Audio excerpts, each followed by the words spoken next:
Okay, folks. So this is behind the scenes again with the ZV-E10 and a 24 millimeter FE G lens, f2.8, and this right here is the Studio 64, Mac Studio 64. This is the Mac Mini 2018 with 64 gigs of RAM. Okay, it's a 6-core processor, i5-8400, which I own a couple of PCs with that processor, so I like it. Anyway, I got 3 cameras. I'm going to load up Ecamm Live and show you the studio a little bit. So, on this studio, I've already showed the Studio 32, and this is the Studio 64. It has the Studio 64 has the LG Ultrafine 5K monitor. It's a 27-inch, all right. Microphone, webcam, 1080 p HD, and you can see the real estate on here. It's a 4K 40-inch TV, one of the first 4Ks that came out as a second monitor. So Z62, Z72, Z5, and the boom arm. So now I got the boom arm working as a product review table on this studio and this studio for the Studio 32, CFC, ZFC, Z50 for this little girl right here who's pouting because it's raining and thundering, and this boom arm, the Z30, which now works with that studio and that studio. But this part 5 is dealing with the Intel Mac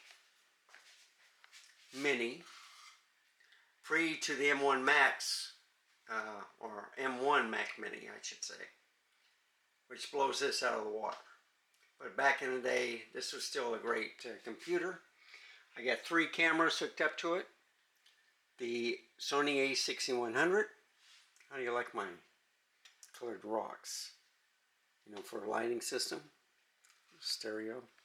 There's the Intel Mac Mini with the hub. So I got 1 camera here. I got the other one to the A7C.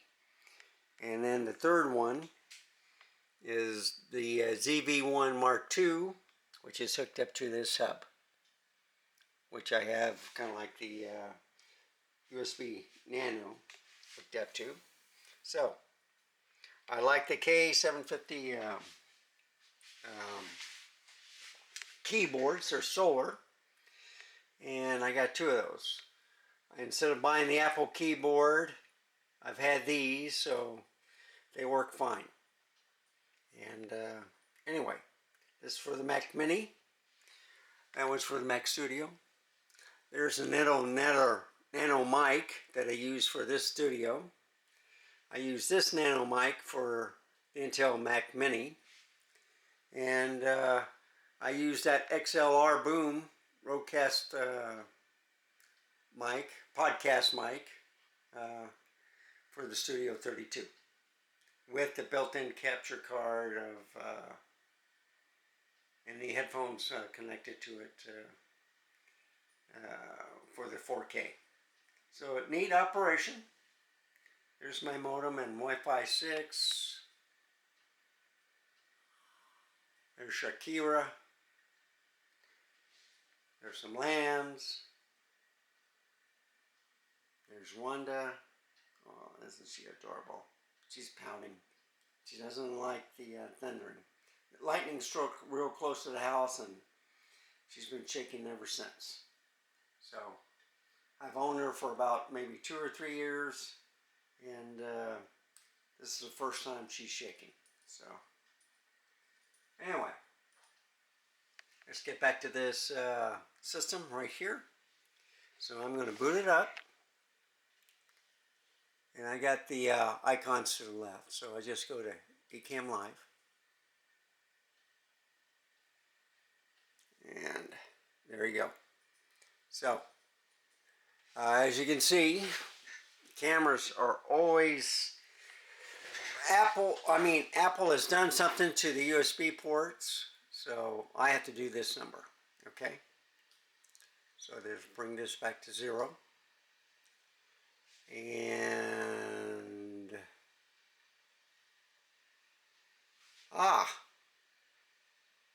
no, yes, okay.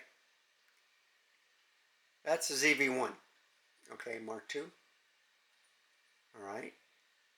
And I can do this like that. I go all the way there. I can move this right here. Okay? And this is on rotating cameras, by the way. So let me just do this. A6100. Move it back to 0. Okay? This is the A7C. No, I'm sorry. This is the ZV-1 Mark II. Okay? So that's the ZV-1 Mark II. See, it changed, folks. It's always changing. This is the A7C. Isn't that something? And the reason why you get an orange tint is from the wallpaper in the back and the orange light. Okay, this orange light. So, there we go. A7C, ZV-1 Mark II. I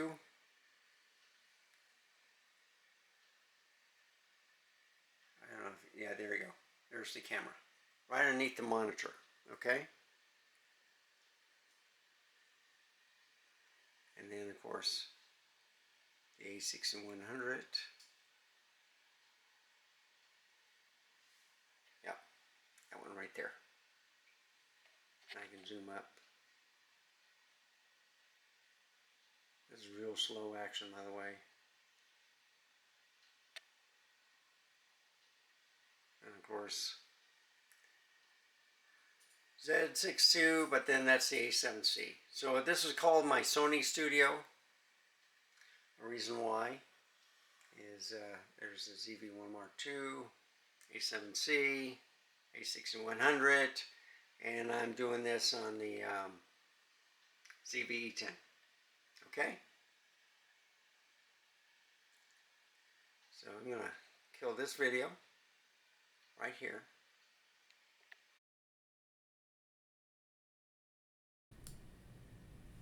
And I'm going to open up this. So as you can see, the lighting situation always changes for some reason also. And I don't know what that is. But anyhow, I also, there, make it a little bit higher. So, that camera. Look how sharp ZV-1 Mark II is. 1-inch sensor is pretty sharp. So, you saw the behind the scenes. This, of course, the A7C gives you a different look, and the colors have changed. And I think what it is it's dark outside, so the lights change all the time. And that's the only thing, is when the light changes, you get a darker tint, whatever. I mean, I can get closer, but I don't want to mess with it. It was good when I first set it up. Now it's dark again. That's the other thing you have to worry about is with the Sony.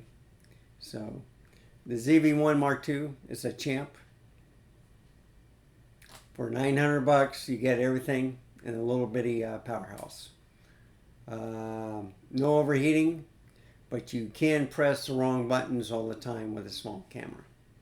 So sometimes when I think I'm recording, I'm putting it in product showcase, or I'm changing it to S&Q or camera. That happens.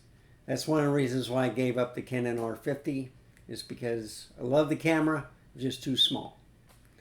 And it overheated. Well, not as much as the Z30, but did give me a warning that it was going to overheat and shut down. So that, the R7, I was having problems with overheating, and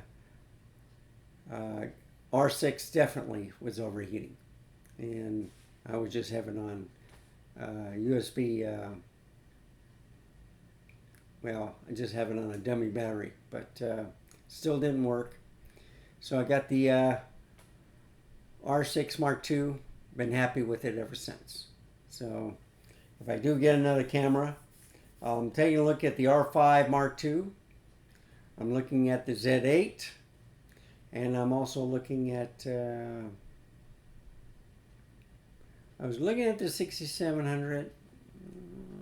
6100 is doing fine. Okay, so you want something that doesn't stutter, and anyway, that's what you're viewing me on right now.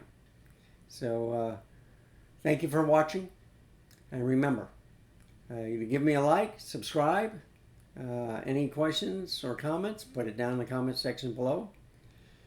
Thank you for watching, and remember, stay safe, keep smiling. Until next time, I'll see you then. Goodbye. Bye, folks.